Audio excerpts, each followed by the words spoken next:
Welcome back to another TerranScapes video. Today I wanted to give you a look at work in progress. This is a section that has been completed mostly to add to the Imperial sector set that I've been working on.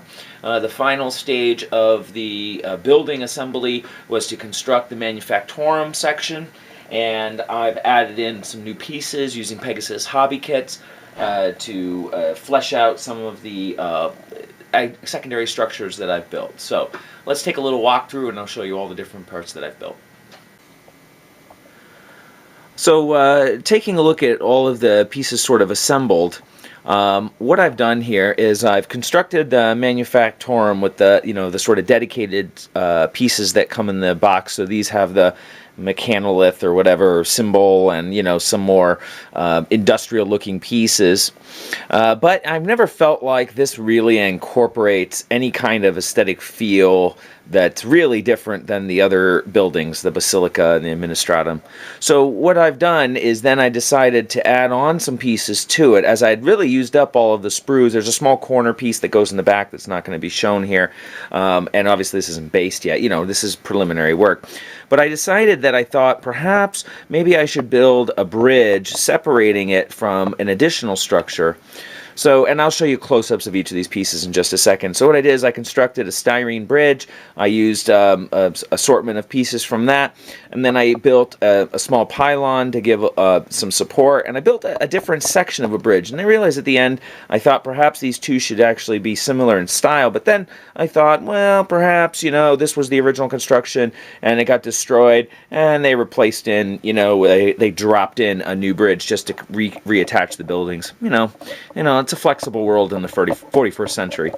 And then what I did is I completed an additional structure almost completely from scratch. Well, scratch being that I've used bits of pieces from the GW sprues as well as heavily borrowing from the Pegasus hobby kits to construct an entirely new building because as I said, I had run out of original wall pieces, and the customer really wanted 4 large buildings, and there just weren't enough pieces in the sprues to build 4 complete buildings. So what I did is decided to add on and build a really truly sort of techie looking manufacturing plant to add to these pieces that's attached by the bridge. So let's take a closer look at each of these. You can see how they're attached and the details that were added. So just taking a look at the backside of the manufactorum section, no real additions. I didn't build any additional walls for this since I was planning on doing so much extra work on the secondary building. So I basically assembled it, in a more traditional fashion. I did add in, I ran out of floor plates. Actually, I've been borrowing from a kit I had lying around of an Imperial sector for a few bits and add-ons here and there, and I still didn't have enough floor sections, so I built one out of styrene with a little granny grate over it and then walled that off. And what I did is since I didn't have enough of the manufactorum sections, they really don't come with very many compared to the others, is then I built it with the sort of more refined top, thinking perhaps these are the office level, and then you could come out, sort of overlook, the work that's going on nearby, something like that. But again, nothing too special here. But what I did is then I wanted to build an additional bridge, and this is actually where I started first. So I built in, this is where I had to borrow a couple because I had run out of these pieces in the original set. Why is that not focusing? There we go. So what I did is I built a box foundation for it, and then I borrowed from the Pegasus hobby kits for the floor sections. Now, if you haven't worked with the Pegasus hobby kits, there are several. There's a chemical plant, I don't know, like an electrical plant, the platformers kit. And they all come with a variety of different pieces, and they all involve some kind of an interlocking system to connect them. So there are these little connectors, and at first I didn't really like the way they looked, but what I did, and especially because I was worried about the underside, is the connectors often have multiple attachment points, so they have flanges sticking up all over the place. So that I just clip those off, try to get it as flush as possible, and I think when this is painted up, those aren't going to look quite so prominent. Well, they might, but I mean, it didn't seem terribly out of place for this kind of a piece, and I decided to go with it anyway. One of the interesting things about this section is that the connectors, if you don't glue them in place, remain a little flexible. So this actually has some height adjustment, which I liked because then it gave me some flexibility in building the ultimate height for the building it would connect to, and I didn't have to worry about it meeting exactly at the perfect angle. And then I took some of the buttresses from the Imperial sector set, and why is this not focusing? There we go. And I basically cut them in half and glued them down as railing. I wanted to try always, whenever I'm involved with the Pegasus hobby pieces, I wanted to try to tie in as many of the GW pieces and accessories as possible to maintain that overall look. And I glued a couple of the tops of the buttresses instead to the end. Why? I don't know. It's because these are too small, probably. We're going to focus sometime. All right. Anyway, you get the idea there. I glued those to the end as facings for the railings, and I didn't glue any in the interior here because I wasn't sure the exact angle I was going to use, and you can see it can get kind of pinchy depending on the height, so I left those blank. But I think they make effective railings, you know, to give you some sense, and again, to tie in some of that spiky, rivet detailed, you know, sort of Gothic feel to the, you know, the otherwise more techie feel of the Pegasus hobby bits. So I built that. But then I realized that I wanted a longer walkway, and I wanted to attach this walkway then to the manufactorum building. So I built an additional walkway, and this is where I started to get a little more, I don't know, creative or involved. So what I did here is I took, again, styrene with the granny grating, used that as my foundation, and then took some of the, let me bring in a little more light here, make sure this is bright. It looks dark on my, Jesus, there we go. Let's try that. And then what I did is I used some of, there we go, the Pegasus hobby railings. And they actually were just almost perfect thickness. There's a little clipping system here to fit right over. You can see the thickness here. This is 0.6, I think it's 0.60 styrene sheeting to fit over the granny grating and that. But I had to do a little trimming. But then I glued that in place. I used some of the supports. I don't know what they're really supposed to be. They look kind of like riveted girders. And I made 2 rails to run underneath it, so it looks like the platform deck has some, you know, some structural integrity. And then what I did to do the top is each of these rails had a little hole in the, you know, at each of these junctions. And I thought, well, let's fill that up with some decorative elements that I don't like to use elsewhere. So I used these sort of, I don't know, Gothic bat, you know, gargoyle type pieces. And I've never really put them on any of the buildings in the past because, quite frankly, I figure they're the first things to get shot off. And I don't know, they look a little silly on some of the buildings, just one here or there. So since there's so many that are included, what I did is use them to decorate the rails all the way across. And I thought in that sense, it actually works kind of nicely. You know, it's sort of this ornamental, you know, piece that you can do a repeating pattern and have some symmetry on it.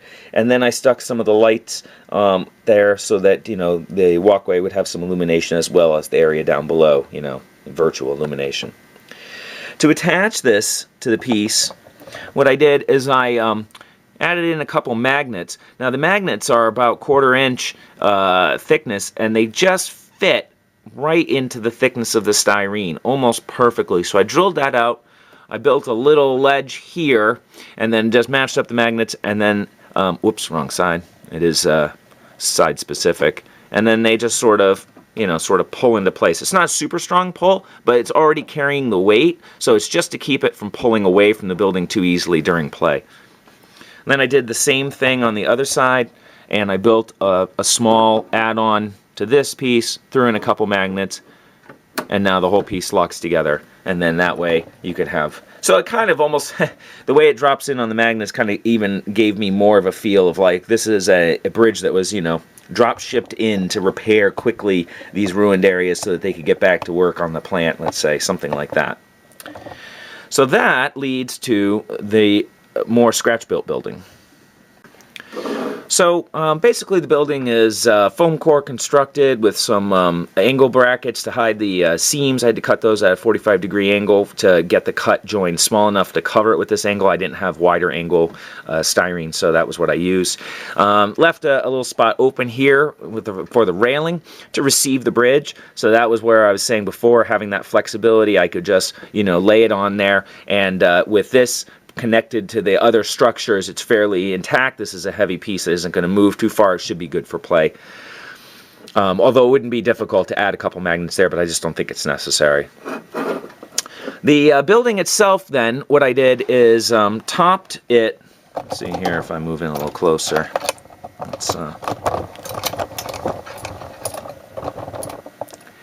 What I did is, originally I built this section. Now this is almost dedicated Pegasus hobby materials here. I was able to build, a sort of box-like structure there on the underside.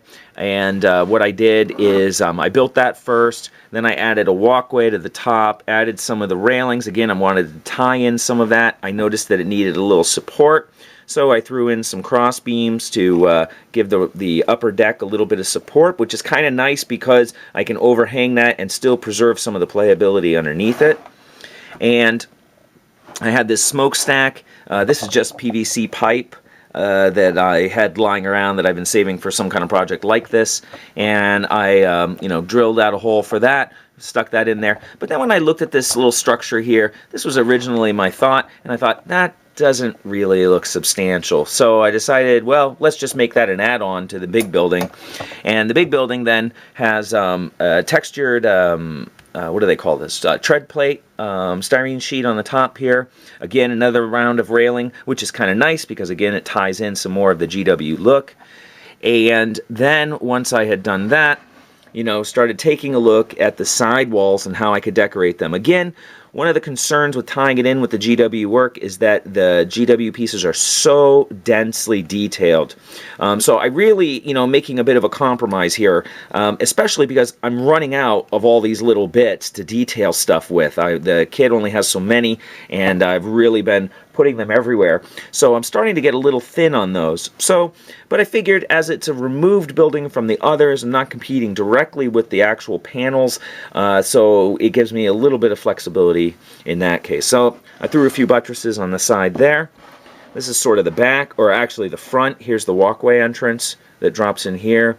Did a little trim work on a couple pieces so that I could make some, different kinds of decorative elements. Here again, you see the sanded buttresses so that I could lay them flat with some of the Pegasus Hobbies chemical plant stuff. I borrowed a wall section from my own kit because I wanted one without, the end caps on it, so I could glue that in place. Again, trying to just keep tying that in as much as possible. Mirror imaged the other side so that it would match the other side of the wall. It was just easier to plan once I had figured it out. And then I decided to build an add-on to the back of the building, which was something a bit different, and I really wanted to tap into some of the Pegasus Hobby pieces that I had lying around that I've always wanted to use. The chemical plant comes with a few of these tank pieces with caps. There's a variety of piping. You can take a look at the boxes and see what they build on the covers. It's pretty clear. But then what I did is I built actually a little deck for this area. I felt like just mounting it onto the floor doesn't really give a real, the floor being the, the hardboard base, doesn't really give a realistic attachment point. So what I did instead is I took some I-beam styrene and I cut that, at 45-degree angles so I could get a nice union. The corners are pretty decent, and I can hide mistakes with a little bit of rubble later on. So that gave me, actually this matched the thickness of the foam core with the styrene really well. So I was able to, box this in and give this a sense that there's an additional superstructure maybe in the ground or something like that, that has, a defined, area and a formal look. One of the things that I did for this back piece was that, again, I'm always thinking how to create a little more realism when things are built into it. And so what I did for the tanks is I actually drilled out a hole slightly larger than the tanks. That just happened to match my circular hole saw anyway. I got a little lucky there. But I thought having a little gap there gives a better impression that this tank goes down further than is really shown. I wanted to kind of create that illusion, and I felt like those gaps were really helpful for that. I didn't do that, obviously, for all of the pieces that are connected to this, as I just don't have that many drill bits to match these all up, and at this point, I was already involved several hours into constructing this building as it was, and there's got to be some limit. I feel like I almost got a little carried away here, and, you know, the customer said go nuts, and you know, I'm sort of going nuts, I guess, with it a little bit more than I have in the past, but I did want to sort of put some kind of personal cap on the amount of time invested. I mean, I didn't go in and rivet, you know, all the lines here and things like that in that sense. These are a couple of modified buttress bottoms. You know, they make kind of nice little sort of warning lights on the sides here, you know, a little trim work.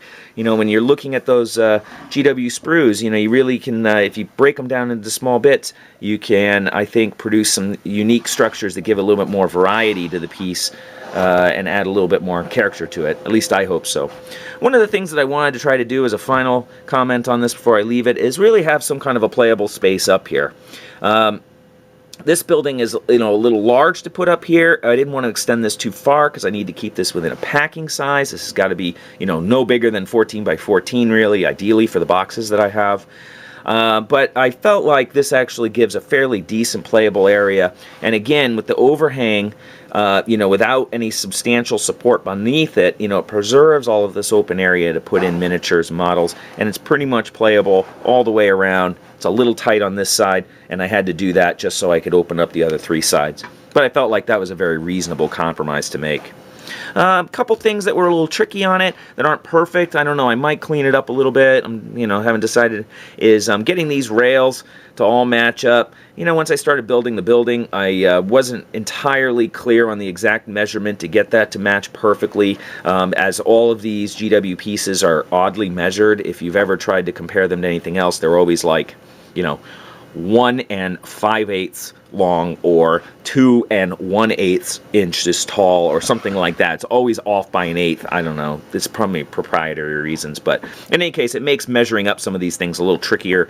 And so there's a couple small gaps in there, but really, I think that's a pretty small concession to make for an overall piece that I feel like has a lot of character, and I feel pretty proud of, actually. I haven't really done very much scratch work like this, sort of, you know, more free-form construction, and I feel like it really came out pretty well.